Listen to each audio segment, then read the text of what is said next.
Hello, it's Drew here from Brit Chat Club with a video of Literature Explained. In today's video, we're going to be looking at some words from the Harry Potter series. Have you seen the Harry Potter movies? I'm sure you have. Maybe some of you have even read the Harry Potter books, or perhaps you've been to one of the Harry Potter theme parks.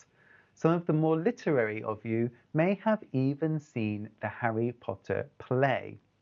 And I'm sure all of you will be excited about the news of the new TV series which is coming in 2016. Whichever way you've dived into the world of Harry Potter, whether it's through the books or the movies, I'm sure you've noticed the same thing. And that is that there are lots of made-up words in this world. And that's what we're going to be looking at in this video today. We're going to look at 10 of the made-up words which feature in the Harry Potter series. And we're going to look at the origins of these words by examining their etymology. Etymology is the study of where words come from and how they change over time. To help you better understand this concept of etymology, let's have a quick look at an example before we go on to the Harry Potter words. The simple example we're looking at is the word brunch, which is a combination of the two words breakfast and lunch. When we combine two words like this to make a new word, we call it a portmanteau. In this portmanteau, first of all, we have the word breakfast. Breakfast comes from the Old English brecken, which means to break, and fasten, which means fast. So literally, it meant breaking your fast. The idea was that in the morning, when you got up, you had something to eat, and it broke your fast from not eating during the night. The word lunch has slightly less clear origins, so we're not 100% sure about the etymology of this word. Possibly it comes from the Spanish word lonja, which means a slice or a piece. Or it could come from an older English dialect from the word nuncheon, which meant a light meal or a snack. This word brunch was first used in Britain in the 19th century, and it's a good example of how words can be combined together to make a new word, which is what happens in lots of the magical words in Harry Potter. You've seen an example, you should be familiar with this idea now, so let's get on to the words used in Harry Potter. The first word we're going to look at today is Muggle. What is a Muggle? Well, you are.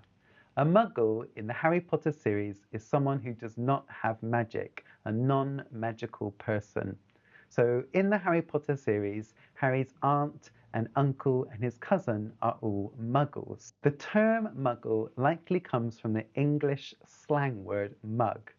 A mug is someone who is easily fooled or someone that is stupid. The word also has connotations of something that is ordinary or very usual, which fits into the idea of the non-magical people in Harry Potter.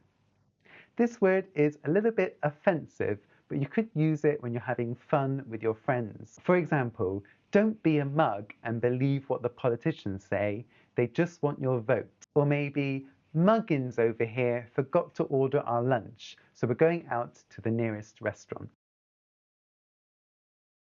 The next word we're going to be looking at is Quidditch. I'm sure you're familiar with this. It's the famous sport that they play in the Harry Potter series, where they ride around on brooms and have to deal with 3 different types of balls. It's a bit like baseball, basketball, and football, all rolled into one, but also played in the air. The origin of the word Quidditch isn't as clear as the other words, but it does have some English words inside it. So for example, we've got quid, which in British English is slang for money. And we've got the word ditch, which possibly refers to the shape of the Quidditch pitch. Notice that ditch and pitch have both also got similar sounds. So a ditch is something that you see at the side of the road, and the shape is kind of an oval shape, like this picture here. So possibly the inspiration for the word Quidditch came from these words.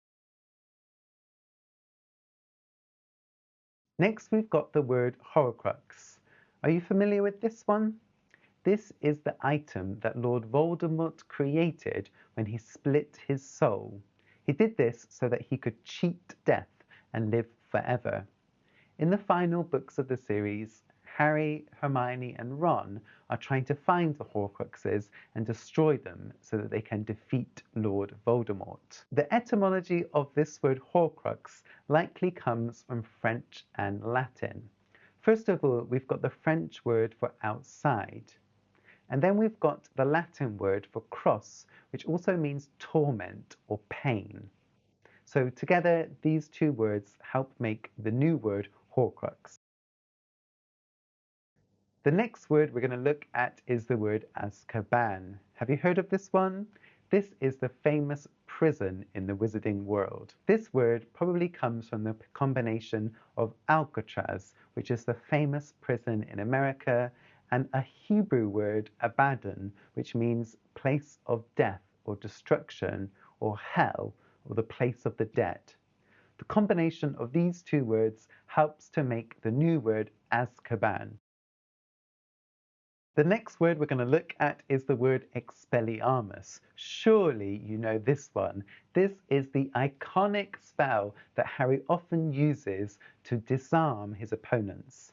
This spell is used to remove the wand from the victim's hand. In the movies, this spell is really pumped up with people flying across the room, lots of action. However, in the books, it's a bit more gentle and softer, and it simply removes the opponent's wand from their hand. Actually, in the book, Harry is sometimes criticised for using this spell, especially when fighting the Death Eaters, because he should be using more aggressive spells. There's also a section in the books where he uses this spell and it identifies him to Lord Voldemort, and then he is pursued. The etymology of this word is likely a combination of two Latin words. We've got the Latin word expellere, which basically means to expel, which means to push out or to drive out. And then we've got armus, which simply means weapons. And so the word Expelliarmus simply means to expel the weapon. We still use this word expel in modern English today. So for example, if you're a naughty student, you could get expelled from your school, which is very serious. You can also be expelled from a group. In both of these situations, it means you're forced to leave. For the next word, we've got Dementors. In the books and the films, these are the creepy dudes that suck the soul out of your mouth. Ooh. They can only be seen by magical people, which means that Muggles can't see them, because remember, Muggles are the non-wizarding people in the world. The word Dementor likely comes from the English word dement, which means to make someone go crazy or to drive someone into insanity. In the book and the films, the Dementors are creatures which suck people's soul out and make them appear mad or crazy, and so the meaning fits quite well. We do still have a word like this in English today, but it's quite rude and offensive, and I certainly wouldn't recommend using it. It's normally used in the form demented, which is an offensive way of talking about someone to say that they're stupid or an idiot. So don't tell your boss that their decision was demented. It's not going to do any favours. The next word we're going to look at is animagus. These are the special wizards in Harry Potter which are able to turn into different animals. An animagus actually features in the very first book, in the very first chapter. That's because it has Professor McGonagall, who is able to turn herself into a cat. Another animagus which features heavily in the books is Harry's father, who's able to turn himself into a stag. And this is well documented because Harry casts a spell which takes the form of a stag. This spell is used to scare off the Dementors that we learned about previously. This word comes from the Latin words anima, which means soul or life or spirit, and magus, which means a magical person or a wizard. So the linking of these two words, anima, soul, and magus, wizard, links the idea of wizards in the Harry Potter series being able to turn into an animal which is linked to their soul. Next, we've got 3 words for the price of 1. Nuts, sickles, and galleons. Have you guessed it? Money, money, money. Yes, these are the coins that are used in the wizarding world. Let's check the etymology of these 3 words. First of all, we've got nuts, which probably comes from a very similar word which was used to talk about old coins. For sickles, it's not too clear, but possibly this is a play on the word silver, and as it's in the middle of the 2 coins, it fits well with the idea for this word. Galleons has a bit of a grander explanation to it, and it's possible that this word refers to the ships which were covered in gold and used in the age of exploration. In the books and the films, Harry famously has a wealth of these coins, which he finds out when he first visits the Wizarding Bank Gringotts. For number 9, we're going to be looking at the word Polyjuice potion. I couldn't do this list and leave out one of the wonderful potions which are brewed in the Harry Potter series.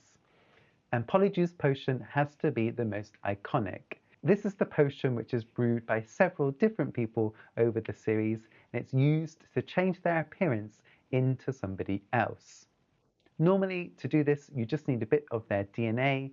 In the books and movies, normally it's a piece of hair which is used. You've probably already guessed the etymology of this word. Poly comes from the Greek word meaning many, and juice simply means juice, a liquid that you drink, like orange juice. And so, as the name suggests, Polyjuice potion is a juice that has the ability to turn you into many different things. The Greek prefix poly features a lot in the English language and is added onto the start of many different words. One example could be the polygraph. This is a machine that measures your response, and it's often called a lie detector. For the final word in this video's list, we're suitably ending with a reflective one, pensive. The pensive is an item that Harry first glimpses in Dumbledore's office, and later in the series he uses it to learn more about Lord Voldemort. The pensive is the strange, watery, mirror-like substance which is used to store people's memories. For the etymology of this word, you need to look a bit more closely at the spelling. The word pensive, which means deep in thought, and the word sieve, which is a device used to strain liquids, are combined to make the word pensive, and so it's a portmanteau, which we looked at the start of the video, a blend of these 2 words. In the Harry Potter series, a pensive is a device that you use to sort through your memories, much like straining your thoughts through a sieve. Both of these words are commonly used in English today.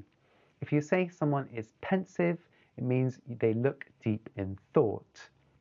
Sometimes we also use this word as an adverb, so she looked pensively out of the window. That's it for this video of Harry Potter words and their etymology or origin. So, not only did J.K. Rowling gift us with one of the most magical and much-loved stories of all time, but she also used her wit and knowledge to entertain us with some of these made-up wonderful words. Can you think of any other literary texts which use made-up words in the same way?